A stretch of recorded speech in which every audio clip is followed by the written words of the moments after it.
This week, we welcome Ray Zadjmool, CEO at Mighty ID, to discuss identity resilience, the next frontier in security. In our second segment, we air two pre recorded interviews from RSA Conference 2024 from Savient and Silverfort. Business Security Weekly starts now. This is a Security Weekly production for security professionals by security professionals. Please visit securityweekly.com/subscribe to subscribe to all the shows on our network.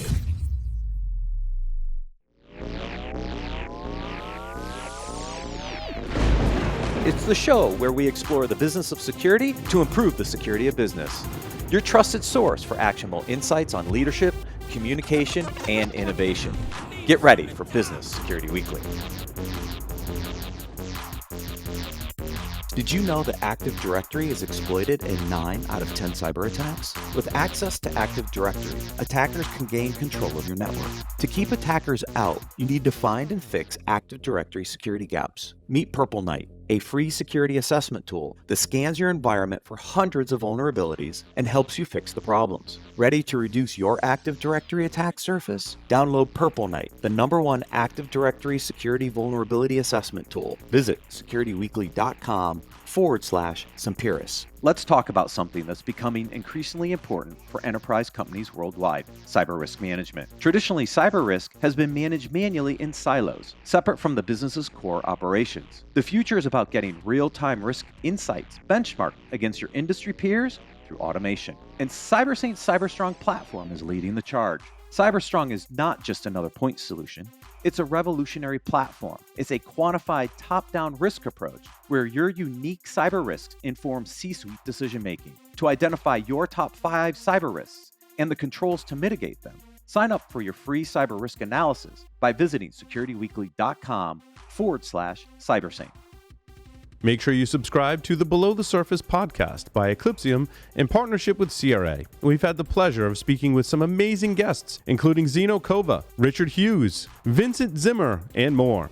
We discuss topics related to firmware and supply chain security, uncovering those pesky vulnerabilities that lie, well, below the surface in your environments. You can find all the episodes and subscribe by visiting eclipsium.com/podcast or searching for Below the Surface in your favorite podcast catcher. Welcome to Business Security Weekly. This is episode number 350, recorded May 13th, 2024. I am your host, Matt Alderman, back from RSA Conference. You know, some little nasally, but I survived it. Joining remotely are my co-hosts for this interview segment today. First, Mr. Jason Albuquerque. We missed you last week, buddy. I know. Hey, I hope you feel better, man. Nobody likes that sickness that comes out of conferences. So hopefully you get well really quick. You know, some bad news for me. We have our six-time Super Bowl champions, 17 times AFC East champions. And the Bleacher Report just came out and said the New England Patriots have the worst roster for this coming year. Can you imagine? How far we fall, Matt. How far you fall. Yes. But I heard the Tom Brady roasting was a really, really good thing to watch. It was awesome, but it was brutal. Yeah. Brutal. Do not have the children in the room if you have that roast on. Also joining for this interview segment, Mr. Ben Carr. Good seeing you again, Ben. Yeah, Matt, we saw each other for, I think, like 5 minutes twice at RSA. Yeah, I put on a little throwback from RSA 2020 to the Super Spreader event. I thought it would be apropos for the day. I came back healthy, but came back to 2 kids that were a little on the edge. So flying out again today. Hopefully I'm not taking it with me. So, and with regard to the Tom Brady roast, Nikki Glazer does not disappoint. Yeah. Truth. Dive into cybersecurity with Cyber Risk Alliance for exclusive insights from RSA Conference 2024. Explore executive interviews with industry leaders, uncovering visionary perspectives on threats and strategies, delve into curated articles on trends and innovations, equipping yourself with essential knowledge for today's cyber landscape. Visit securityweekly.com/RSAC for expert guidance and inspiration in navigating cybersecurity challenges confidently. And a few AI interviews here and there or actually a lot of AI interviews. This segment is sponsored by Mighty ID. To learn more, please visit securityweekly.com/Mighty ID. Ray Zadjmool is founder and CEO of Mighty ID, the fail-safe identity resilience platform created for enterprise IAM environments, as well as founder and CEO of Tavora, a global leading cybersecurity consultancy. Ray has been published in numerous periodicals, including ISSA Journal, SC Magazine, which is a sister company, Washington Post, on various cybersecurity topics, including compliance, data loss prevention, identity and access management, and incident response. Prior to his work in cybersecurity, Ray served as a distinguished tour of duty in the United States Marine Corps. Ray, welcome to Business Security Weekly. Great to have you on, Devil Dog. I didn't realize you were a Marine. We're bringing on the Marines, Matt. I know. I paused there so you could do your thing, Jason. Nice. Love having you on, Tufunden. Fantastic. I take it you served, Jason? I did. 8 years in the Marine Corps, Direct Air Support Center. Love it, love it. I was in 2nd Battalion, 4th Marine, so I was on the grunt side. Very good. Awesome. Thanks for having me on. Yeah, it's a pleasure. So we're going to talk identity resilience. So let's frame this up first.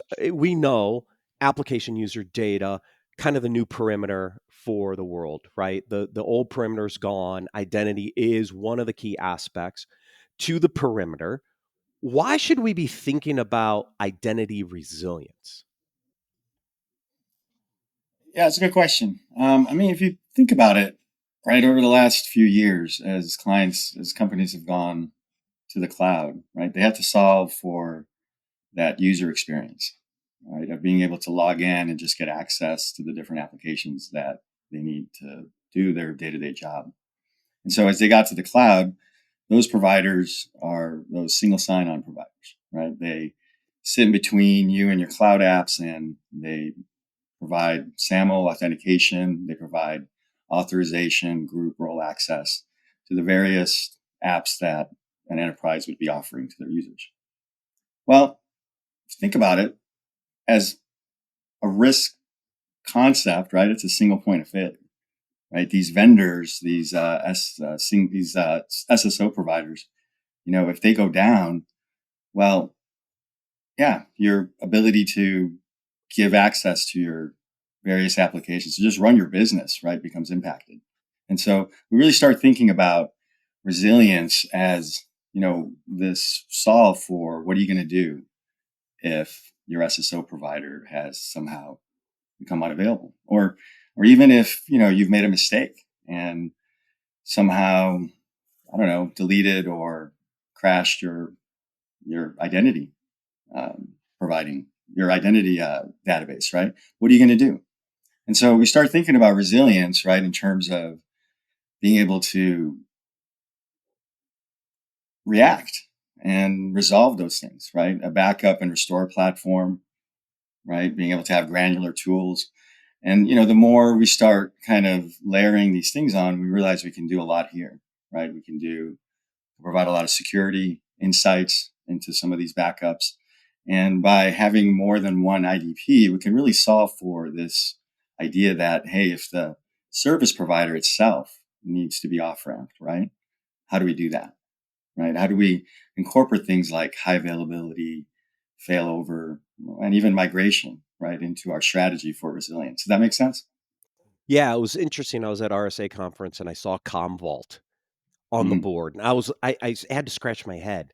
Like, I remember working with Commvault back in the late 90s, before I even moved to Colorado. I was still in Ohio at the time, and I'm like, backup and restore. Like, yeah, we almost forgot about this concept of backing up and restoring stuff. And that was from a data perspective. And I started thinking about this interview today, and I'm like, how many people have thought about backup and recovery for their identities and for the directory, right? If we kind of lost track of our data backups and all the things we used to do with tapes, I can't even imagine the potential impact of not having access to your identity provider. Yeah, 100%. And, it's not like these things are going under the radar, right? These providers are target rich for the, insidious activities that you would expect, right? And oftentimes a lot of these breaches are identity driven, right? They start with some kind of compromised credential. They pivot, they propagate, right? They go from one IDP to the next. I mean, we saw this this last year in some of the more high profile hacks, right? MGM. I mean, that started ostensibly in an Okta environment, right? It was, it was a standard phishing sort of entry point. But when it comes down to it, your identity environment becomes really ground zero for your effort to try to recover. Well, it's interesting when you position it that way. I think the cloud's been great for a lot of things, right? A lot of people have gotten a lot of value out of moving to the cloud, but one of the challenges, I think we've lost some core principles along the way, right? When you outsource activities, which moving to the cloud is a form of outsourcing, right? You don't really outsource the risk; you still own the risk. And so I think what people have forgotten is, if something happens to that provider, what do you do, right? And I think a lot of people's method has just been, oh, it must be handled by the cloud guys, right? They're handling backup, they're having recovery, like it's all them. But ultimately, end of the day, like it's feasible that provider could go away, right? If a massive event happened, they could go away. And then what would you do, right? How do you get back to moving over, switching providers, resiliency? Just if they have a critical event, I mean, being told as a CISO that, hey, we're sorry, like that doesn't really cover it, right? Like, so I like the space you're trying to target for this. So Ray, when you think about what do you, I mean, how does this start? I mean, I can imagine it starts with a single IDP provider, right? That you're trying to mitigate some potential attacks against, and you want to be resilient in that environment. So it probably starts with a standard kind of like just the ability to back up and restore your primary IDP. Um, when so validate that for me first, and then behind that is why would people want to look for a second identity provider? And where are the scenarios and how does that fit into this resilience strategy?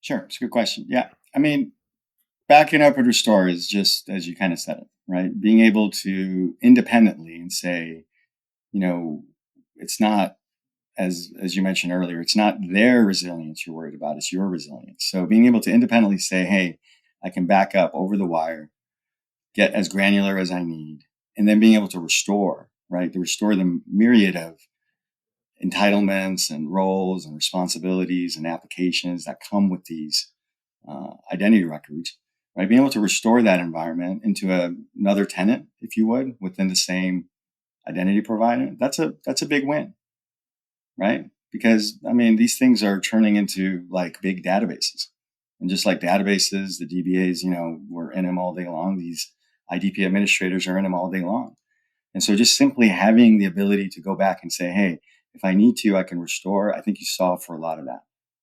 But then from there, right, as an enterprises go, if you want to get those 5 nines, you really have to think about how do you off ramp? How do you go from one vendor to the next? And that exercise is pretty extensive, right? You have to have a lot of knowledge on both sides of the house, right? How do these applications map? How do these configurations map? What are the nuances between one vendor and the next? What does my DR plan look like if I have to cut over? What is my communication strategy going to be? All these things, right? If you have to solve for in a disaster, it would be very difficult to do so, right? Yeah, I think identity is the space that is flying under the radar these days, right? Because if you talked about data or a database, people are going to have high availability in their BCDR plan. They're going to have restoration in their BCDR plan. They're going to have migration in their BCDR plan, but they're not planning for those things for identity. The crazy part about that is we're so dependent on identities these days, not only for your users to get access to systems and resources, but for applications with service accounts, right? For vendors, for contractors, for third parties. We are dependent on identity these days. So, when we're thinking about a BCDR plan, identity needs to become a major component in our strategy for BCDR. Those 3 things that I hit, high availability, restoration, and then the ability to migrate. Are there any other areas that organizations or leaders should be thinking about when it comes to resilience or recovery with identity? Yeah, I think, just like anything, you've got to be able to take advantage of the data that you have, right? And so once you start backing up and really taking that disaster recovery off in a managed state, what we find is we have a lot of data that we can then start using from a security angle as well, right? So if you think about how breaches and hacks kind of happen, and they start with identity, and it propagates to multiple IDs, and they go from there, right? Being able to pull back like a time machine and say, this compromised user, right? What did he look like over the last 3 months? Who touched him? Who changed him? Who else was changed? Where else did those accounts get access to, and where do they go from there? And then get that picture and be able to right click and restore back to it, right? That's the capability that I think you really want to make sure that you have when you start kind of thinking about, do I have resilience in my architecture, right? It's not just backup and restore, but it's security, it's eyes on it, it's being able to have tools and data to act when you need to. Yeah, that's exactly why I asked the question. No, I go back to the old days of like Microsoft Exchange, where you'd want to do brick level restores, right? Where you get literally down to the email or the calendar invite, or all the way down to that level. It's great to hear that, especially in the days of ransomware and these threat actors who are stealing identities. I mean, one of the big things that just happened with Microsoft, where you had, I think it was APT 29 taking over break glass accounts for M365. Can you get to a point in time restore of identity? That's incredible. That's our goal. From a CISO perspective, I was thinking how easy is it to do that, right? How easy is it to switch an IDP, right? Using what you're doing, and then I thought maybe I should pivot the question to how hard is it, right? Like it seems like a Herculean effort to be able to do that, because it's not as easy as you mentioned standing up another tenant. While difficult, that seems light years easier than switching to a different IDP, right? The nuance there must be really challenging. So I'm just wondering what that looks like, and then how do people test, right? Because that's one of the challenges I always find in a DR scenario is we have the plans, but we don't test them and actually see if they actually work. Yeah, that's a great question. I mean, these providers are very different between one and the next. So the problem that you have to solve for is not just the mass amount of entitlements and group associations and configurations that you have to pull through for applications that can oftentimes number in the hundreds or even thousands for an enterprise, right? That problem gets exacerbated by just not having parity between two vendors, right? So unfortunately, some of these vendors, right, have a lot more features than some of the other ones. So you really have to have a tool, right, and a service of sorts to walk through and get the configurations mapped, but also, what does the new environment look like? Where, is there features that have to be upskilled or figured out that, are just not going to be available in the new environment? So to that effect, right, I mean, doing it on your own, I mean, we see these projects take a year or more. So on a big enterprise, our goal is with our tool is, to help alleviate that off ramp. We do a lot of the pre-mapping, right? So if you think about a failover scenario, you really want to have a lot of the things figured out ahead of time, so that when you do go to put your DR plan in action, you're just going through the process. You're not trying to reinvent the wheel. So Ray, in order to have that level of telemetry across all of the identity providers, you're gathering a ton of data. Mm-hmm. So recovery is reactive. Do you have the ability to take some of that telemetry that you're bringing in and be proactive, alerting, let's say, global admin changes, MFA resets, all of this telemetry down to the identities level that you have access to? Can it be used for a proactive approach to avoid having to recover? 100%. And that's kind of where we're headed, right? So as the tool's incrementing, we just launched our Change 360 investigative tool, and that's really a precursor towards having preventative rules and alerts setting up, right? Because as you mentioned, once we have this, we have tremendous amount of data, and we're able to create these heuristics, right? What does an identity attack look like, right? It's not just getting access, through a phishing attempt, but it's really being methodical and going through and integrating identity as part of your kill chain, right? And if you kind of look at what happened in the MGM breach, their ability to set up a fake IDP even and really incorporate a lot of their identity processes right into the kill chain was just amazing, and how effective it was in causing that incident to go from something relatively minor to something catastrophic. To that end, you just kind of made my gear spin a little bit more. How about from tail end of an incident response all the way out to investigation, right? Because it's so hard sometimes to tap into Microsoft Graph and pull some of that telemetry back and really get that fine tuned investigation data that you need. Can your tool help with that as well? Yeah, 100%. I mean, we're not trying to be an ITDR replacement, and so as much as we can augment in that context, right? This context could be kind of thought of as an ITTR context, right? In investigation, and yeah, we think our value is going to be that we support multiple IDPs. So a lot of these incidences where they hop from one provider to the next, we can provide a lot of that information. But as we progress, I mean, we're being driven by the use cases of our customers, and this is an enterprise specific problem that is got a lot of different use cases that are coming out. So we're trying to be in front of it. Good. Ray, do you see kind of a best practice around identity management?